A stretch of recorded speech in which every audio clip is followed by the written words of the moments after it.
네, 희망을 노래하는 정치인입니다. 정도원 전 의원과 함께하는 직설 시간인데요. 자, 인사 나누겠습니다. 어서 오십시오, 의원님. 네, 안녕하세요.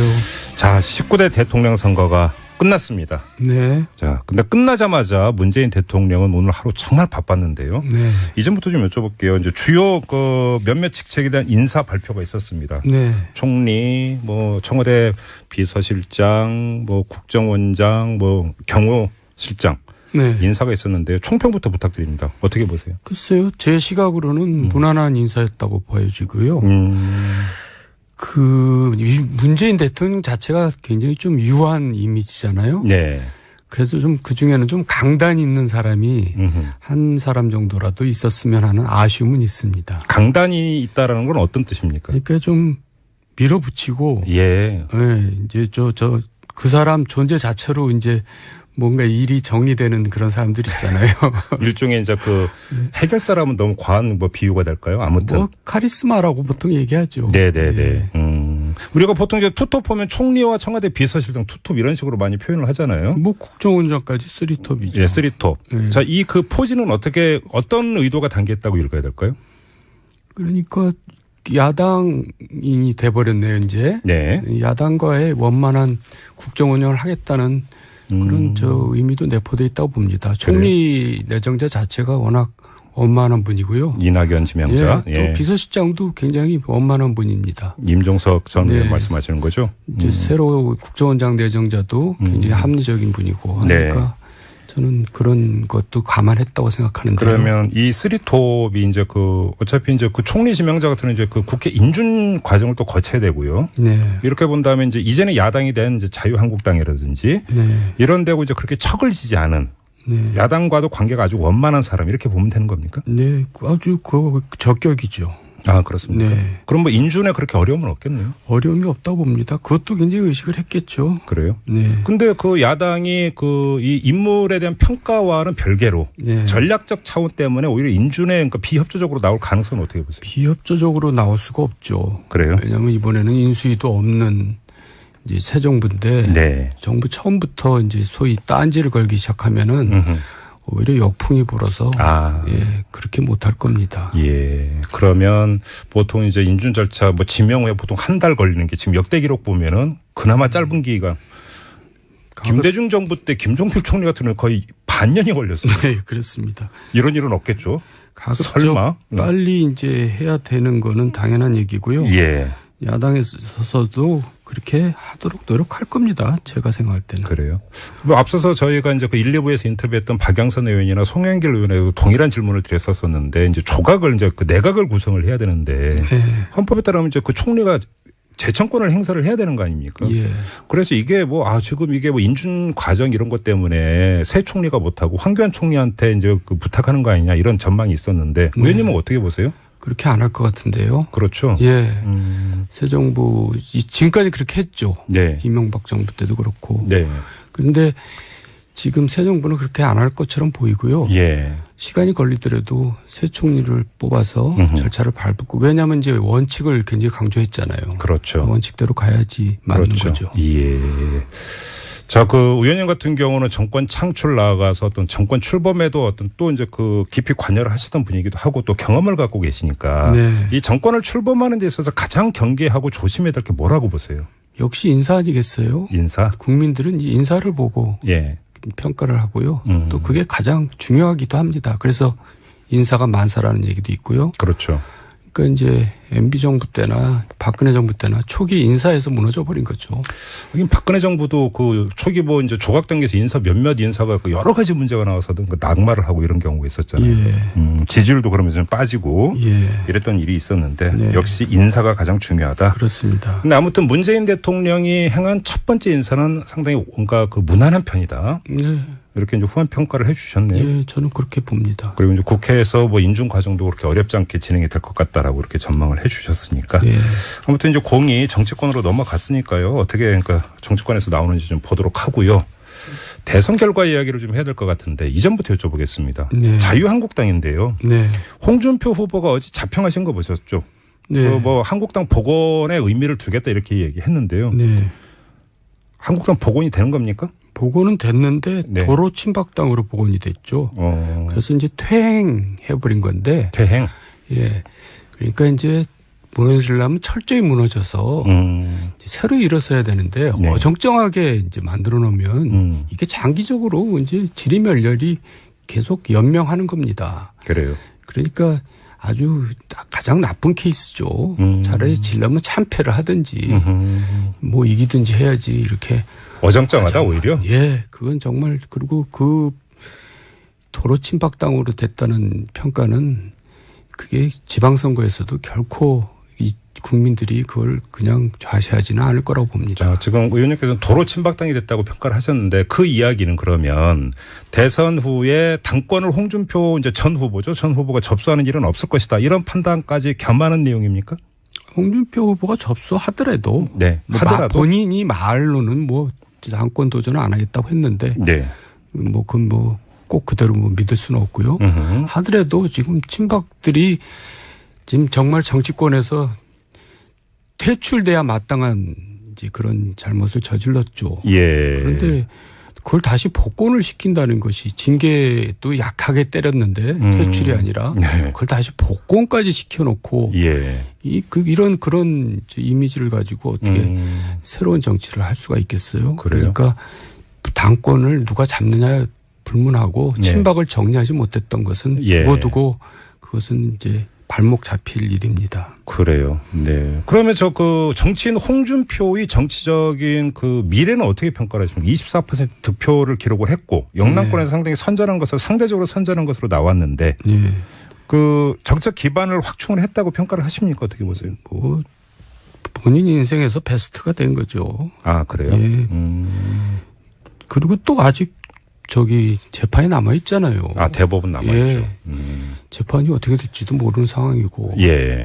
그러니까 이제 일단 다시 이제 한국당을 정말 국민들이 이제 사랑할 수 있는 정당으로 만드는 데 집중을 해야지. 예. 무슨 서로 자기네끼리 서로 화합하자 이렇게 가는 거는 정말 국민들이 볼 때는 너무 실망스럽다고 봅니다. 근데 자, 그러면 그 의원님께서는 이 자리에서 계속 일관되게 어떤 자유한국당은 친박이 정리가 되지 않으면 퇴행이다 계속 일관되게 지적을 하셨는데요. 네. 자, 근데 대선이라고는 중요한 계기에서도 정리가 되지를 않았습니다. 근데 앞으로 이거는 그러면 정리되기 더 어렵다 이렇게 봐야 되는 거 아닙니까? 그러니까 저 민주당만 신났겠죠.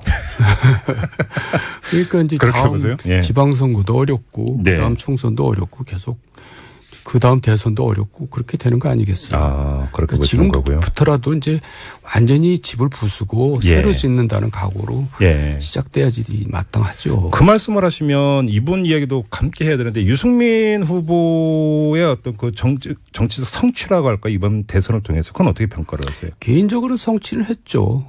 그래서 이제 또 차기를 또 뭐 도모하겠죠. 네. 그렇지만은 또 그 많은 약점도 드러났는데요. 네.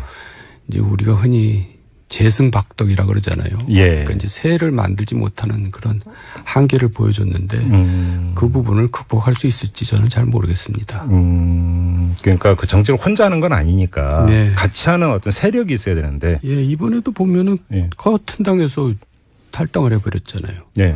그것은 정말 대선 후보로서 치명적인 결함을 드러낸 거죠. 아. 물론 이제 그 역풍이 불어서 도움은 됐습니다만.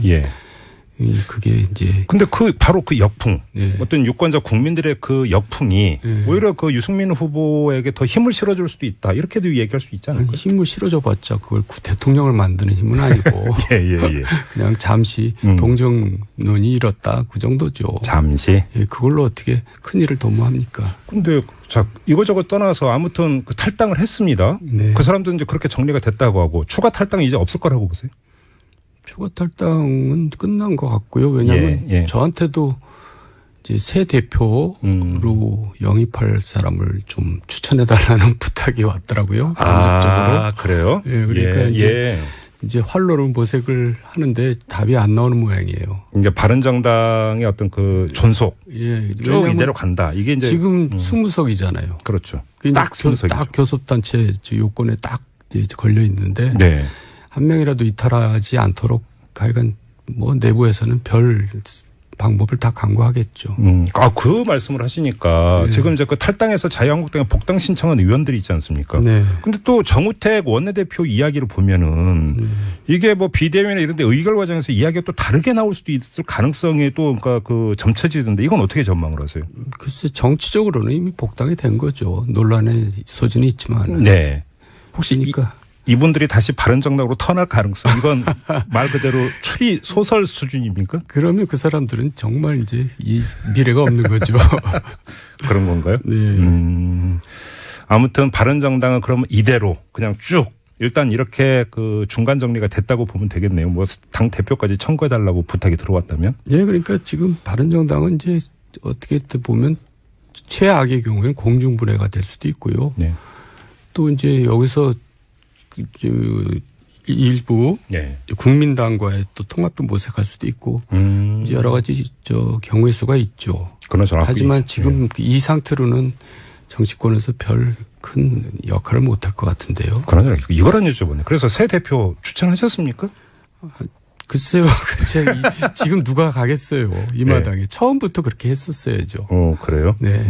아무튼 이제 외부 영입을 지금 이제 검토하고 있는 거군요. 그러니까 당의 간판으로. 이제 하도 이제 어려우니까 여러 가지 이제 뭐 별의별 수단을 다 강구하는 것 같습니다. 알겠습니다. 그리고 앞서 이제 쇼미더뉴스 시간에도 전해드렸는데요. 안철수 전 후보 같은 경우는 이제 정치인의 길을 계속 걸어갈 것으로 의원님도 그렇게 보시는 거죠? 그러려면은 잠시 좀 이제 국민의 그 관심에서 사라질 필요가 있습니다. 그래요? 지금 계속 남아서 뭘 하겠다 그러면 할수록 본인한테 손해고요. 이럴 때는 잠시 잊혀져 있는 것이 본인을 위해서 위롭고 또 지금까지 역대로 보면 다 그랬습니다. 이제 김 전 대통령도 영국으로 떠나잖아요. 그랬었죠. 맞아요. 국민의 일단 관심에서 벗어나 가지고 지금 뭐 하고 있지?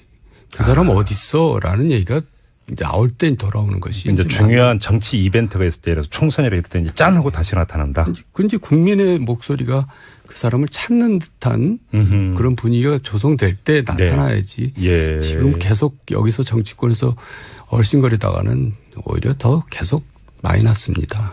그런데 바로 이제 그렇게 하면 좋은데 문제는 요번에 그 대선 성적표를 보면은 호남의 지역 기반이 상당히 지금 그 위험한 것으로 나오지 않았습니까? 결과만 놓고 보면 오히려 이것이 이제 더 그 좌불안석으로 갈 가능성도 있는 건 아닙니까? 그러니까 국민당도 어렵고요. 안철수 후보도 사실 제가 이제 가혹한 얘기인지 모르지만 가진 거에 비해서 많이 지금까지 누린 겁니다.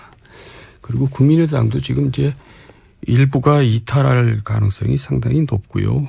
그 일부가 혹시 그 호남 지역구 의원들 말씀하시는 겁니까? 그래서 제 개인적으로는 국민의당이 일부 이탈하고 나머지하고 바른당하고 합당해서 정말 제대로 된 중도 신당이 탄생하는 것이 우리나라 미래 정치를 위해서 바른 길이라고 생각합니다. 그렇게 가야 된다고 보세요? 그래서 호남 지역구 의원 중에 일부는 예를 들어서 더불어민주당으로 다시 돌아가고 남은 그 의원들하고 바른정당에 통합을 해서 중도 정당으로 간다. 아주 정체성을 확실하게 해야죠. 이제 그렇게 가야 된다라고 말씀하셨는데 그 실현 가능성은 어느 정도로 가능성은 이렇게 높아 보이지는 않습니다. 그래요? 네. 이제 그럴 리더십들이 안 보이거든요, 양쪽에. 그래요? 이거 사실은 그러니까 이제 대선 이후에 정가 관전 포인트 중에 하나가 사실은 그거인데 어떻게 움직일지 좀 지켜봐야 될 것 같고요. 마지막으로 다시 이제 그 새 정부 출범과 관련해서 이 질문 드리고 좀 마무리를 하도록 할게요. 항상 왜 청와대만 들어가면 이러느냐 이런 얘기 많이 있지 않았습니까? 예를 들어서 당청 간의 소통이라든지 청와대와 국회 간의 소통이라든지 특히 야당과의 소통 이게 대단히 중요하지 않습니까? 어떻게 풀어야 되는 겁니까? 이게 왜 안 되는 겁니까? 그 전에 전임 같은 경우. 지금 대통령은 소통은 상당히 잘하는 분이에요. 제가 같이 일을 해보니까 상임위에서. 그런데 진정한 소통은 뭐냐면 듣는 겁니다. 그것도 나와 다른 의견을. 그 구체적으로 얘기하면 아니되옵니다라는 소리를 항상 들을 수 있는 자세가 돼 있어야죠. 그것만 유지한다면 저는 이 정권이 성공적으로 끝납니다. 근데 꼭 그 초심이 바뀌어가지고 오만과 독선에 빠져서 결국 실패로 돌아가는데요. 이번 대통령만큼은 정말 초지일관, 시종일관 듣는 그런 굉장히 굿 리스너입니다. 경청하는 사람입니다. 문재인 대통령 같은 경우. 그래서 충분히 그럴 준비가 돼 매일 있다고 아침마다 듣자. 이제 이렇게 결심을 하셨으면 기대합니다. 듣자. 네. 예, 듣자. 그러면 전임 박근혜 전 대통령, 이명박 전 대통령 왜 그렇게 안 들었을까요? 그러니까요. 되고 난 다음에 이제 화장실 갔다 오면 달라지잖아요. 알겠습니다. 듣자. 이 두 글자로 그냥 오늘 한마디로 정리를 해 주셨는데요. 자, 이렇게 듣자 두 글자 남기면서 정두환의 직설 마무리하겠습니다. 고맙습니다, 의원님. 네, 감사합니다. 네. 자,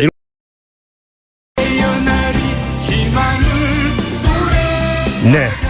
희망을 노래하는 정치인입니다. 정두환 전 의원과 함께하는 직설 시간인데요. 자, 인사 나누겠습니다. 어서 오십시오, 의원님. 네, 안녕하세요. 자, 19대 대통령 선거가 끝났습니다. 네. 자, 근데 끝나자마자 문재인 대통령은 오늘 하루 정말 바빴는데요. 네. 이전부터 좀 여쭤볼게요. 이제 주요 몇몇 직책에 대한 인사 발표가 있었습니다. 네. 총리, 청와대 비서실장, 국정원장, 경호실장. 네. 인사가 있었는데요. 총평부터 부탁드립니다. 어떻게 보세요? 글쎄요. 제 시각으로는 무난한 인사였다고 보여지고요. 문재인 대통령 자체가 굉장히 좀 유한 이미지잖아요. 네. 그래서 좀 그중에는 좀 강단 있는 사람이 한 사람 정도라도 있었으면 하는 아쉬움은 있습니다. 강단이 있다라는 건 어떤 뜻입니까? 그러니까 좀 밀어붙이고. 예. 네. 이제 그 사람 존재 자체로 이제 뭔가 일이 정리되는 그런 사람들 있잖아요. 일종의 이제 해결사라면 너무 과한 비유가 될까요? 아무튼. 카리스마라고 보통 얘기하죠. 네네네. 예. 지금 새 정부는 그렇게 안 할 것처럼 보이고요. 예. 시간이 걸리더라도 새 총리를 뽑아서 절차를 밟고. 왜냐하면 이제 원칙을 굉장히 강조했잖아요. 그렇죠. 그 원칙대로 가야지 맞는 거죠. 예. 자, 의원님 같은 경우는 정권 창출 나아가서 어떤 정권 출범에도 또 이제 깊이 관여를 하시던 분이기도 하고 또 경험을 갖고 계시니까. 네. 이 정권을 출범하는 데 있어서 가장 경계하고 조심해야 될 게 뭐라고 보세요? 역시 인사 아니겠어요? 인사? 국민들은 이 인사를 보고 평가를 하고요. 또 그게 가장 중요하기도 합니다. 그래서 인사가 만사라는 얘기도 있고요. 그렇죠. 그러니까 이제 MB 정부 때나 박근혜 정부 때나 초기 인사에서 무너져 버린 거죠. 하긴 박근혜 정부도 초기 이제 조각단계에서 몇몇 인사가 여러 가지 문제가 나와서든 낙마를 하고 이런 경우가 있었잖아요. 예. 지지율도 그러면서 좀 빠지고 이랬던 일이 있었는데 역시 인사가 가장 중요하다. 그렇습니다. 근데 아무튼 문재인 대통령이 행한 첫 번째 인사는 상당히 뭔가 무난한 편이다. 네. 이렇게 이제 후한 평가를 해 주셨네요. 예, 저는 그렇게 봅니다. 그리고 이제 국회에서 인준 과정도 그렇게 어렵지 않게 진행이 될 것 같다라고 이렇게 전망을 해 주셨으니까. 아무튼 이제 공이 정치권으로 넘어갔으니까요. 어떻게 정치권에서 나오는지 좀 보도록 하고요. 대선 결과 이야기를 좀 해야 될 것 같은데 이전부터 여쭤보겠습니다. 네. 자유한국당인데요. 네. 홍준표 후보가 어제 자평하신 거 보셨죠? 네. 한국당 복원에 의미를 두겠다 이렇게 얘기했는데요. 네. 한국당 복원이 되는 겁니까? 복원은 됐는데 도로 침박당으로 복원이 됐죠. 그래서 이제 퇴행해버린 건데. 퇴행? 예.